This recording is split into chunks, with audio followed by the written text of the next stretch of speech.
இசைஞானி இளையராஜா, எப்பா என் பாட்டை என் அனுமதி இல்லாமல் பயன்படுத்தாதீங்கப்பா, பயன்படுத்தாதீங்க, அப்படி மீறி பயன்படுத்தினா உங்கள் மீது வழக்கு தொடருவேன், நீதிமன்றத்துக்கு கொண்டு போவேன், அதுக்கான உரிமை தொகையை நான் பெறுவேன் அப்படின்னு பல முறை இந்த பிரச்சனை, இந்த சம்பவம் நடந்தாச்சு.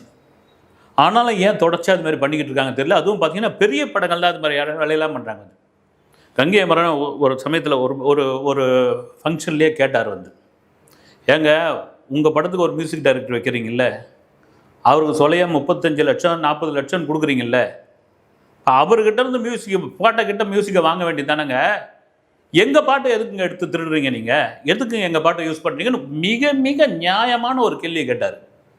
ஏன்னா இன்றைக்கி மியூசிக் டைரக்டருங்க கொஞ்சமான சம்பளமாக வாங்குறீங்க, அதுவும் உச்சாணி கும்பத்தில் இருக்கிற மியூசிக் டைரக்டருங்க உங்களை பிடிக்கிறதே பெரிய விஷயமா இருக்குது.